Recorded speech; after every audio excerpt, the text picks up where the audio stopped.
Hi, the name is Peter, and this is A-bar.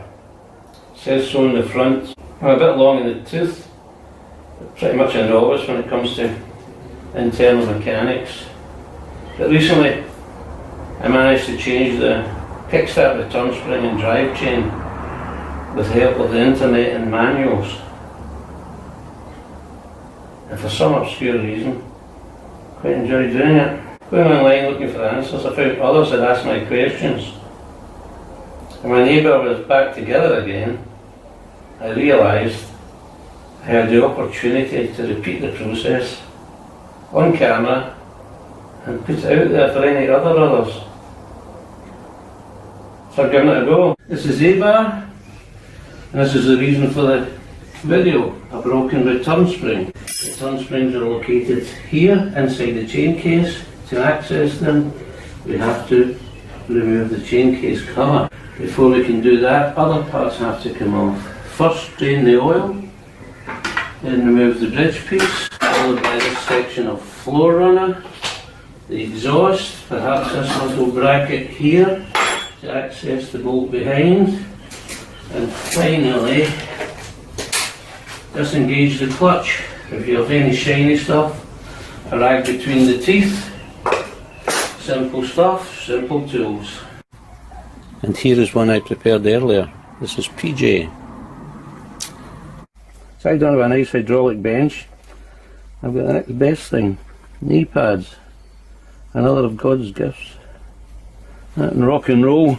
If your cover isn't super glued on and you leave your clutch cable attached, if you pull on the lever, you should prise it open enough to let you work round and free it. Now, the first thing I noticed on A-bar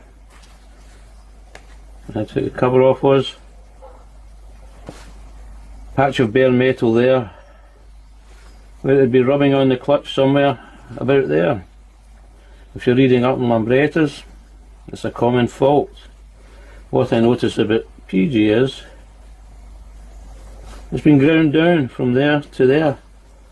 Common solution for a common fault. So now on to the bench. Before I carry on, I'd like to explain. The original concept was to mirror image what happened on A-bar onto PJ. However, PJ developed an issue. I got sucked in and ended up taking the engine out. A bit OTT for a novice, but it turned out to be not so difficult. So if I straight off pieced with this, you'll know the reason. Before I take the kickstart mechanism apart, I will mention that Peter, my namesake at Piston Ported, has a straightforward video on the whys and wherefores of this. I suggest you check him out now or later. I'm just going to cover any issues I found and any solutions. And a 1mm washer, which is correct. So, put the kickstart on way around here. That should help.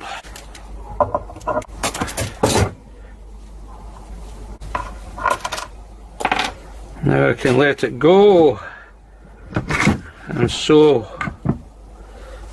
I'll pull this out now. I have to remove the kickstart first. So it's released. Spring. Washer. When I take it off, I can see shiny metal, this edge, that edge. This is where it would be rubbing. This shiny metal means it's also rubbing on the first gear cogs. Very tight. If I turn the engine over, we shall see the first gear cog. Here.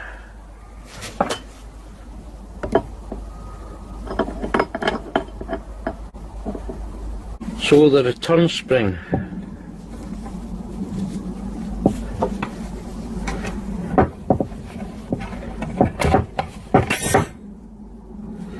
The return spring, and that's the right way up, that's the way down.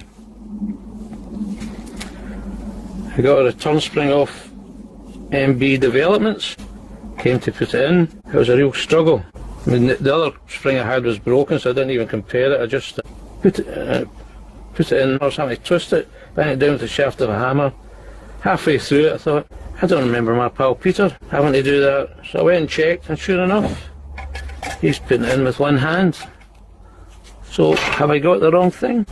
Gone and checked, no. They only seems to do the one kickstart the return spring. And then I looked large. So there's the reason. I should pay more attention.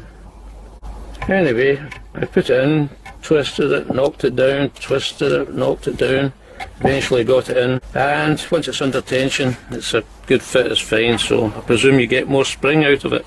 The piston with the bottom washer in place. It's been rubbing on the teeth on the first gear. The teeth in the piston are 3mm, so that would be all that would be showing. The chain case was fitted with a 0.5 gasket.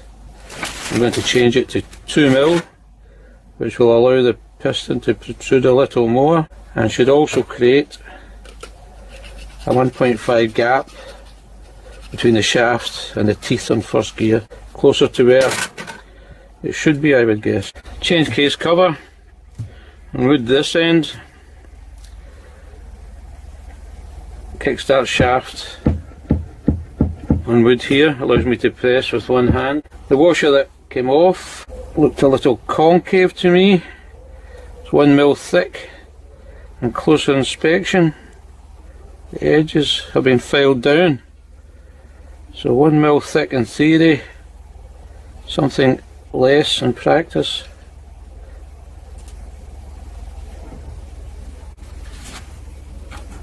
You can feel the groove, it will be tight. The circlip, such as the gap.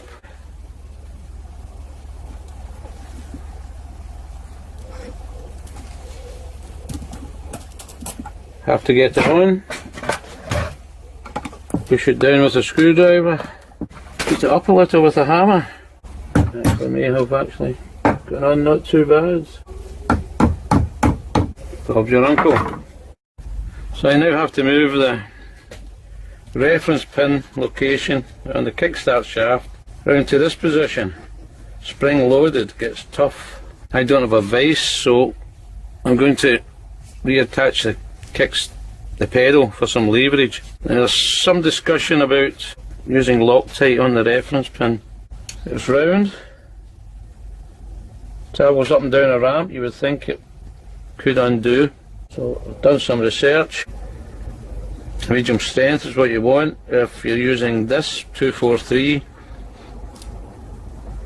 is medium strength and tolerant of light contamination. 263 is similar, slightly stronger. Red's the serious stuff. If you've ever dealt with ironmongery, some bolts, nuts come preloaded, screws, bolts come preloaded. That's an actual example.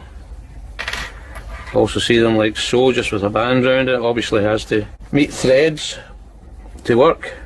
So with the reference pin, I've decided a dab in the hard shoulder will do. Don't overdo it. There was never Loctite previously and it worked okay. Just a little belt and braces. So now the kickstart.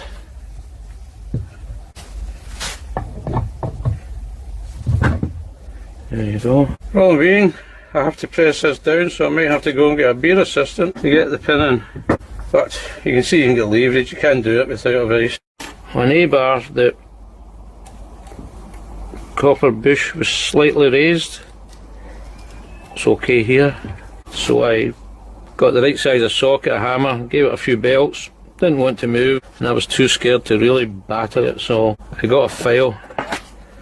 Just filed around the edges, got it smooth, got a 1mm washer in. Gives me a 0.5 extra away from the clutch.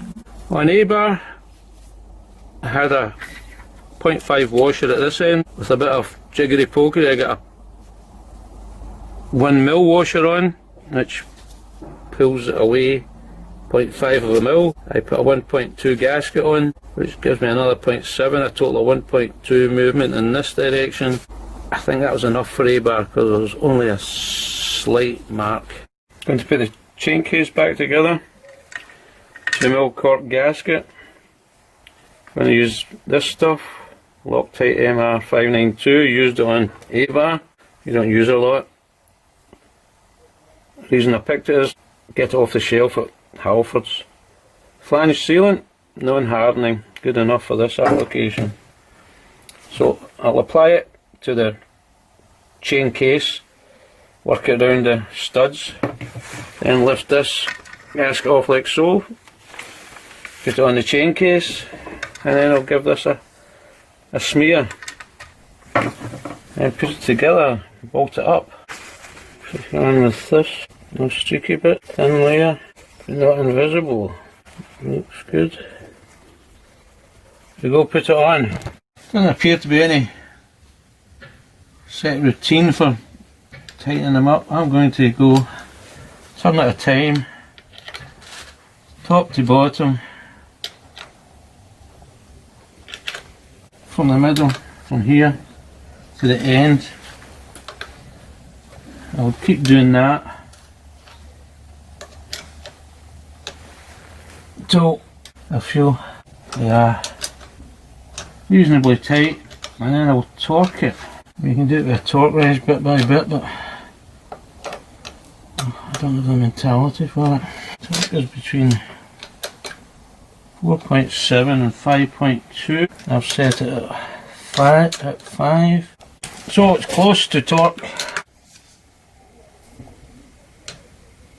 Done.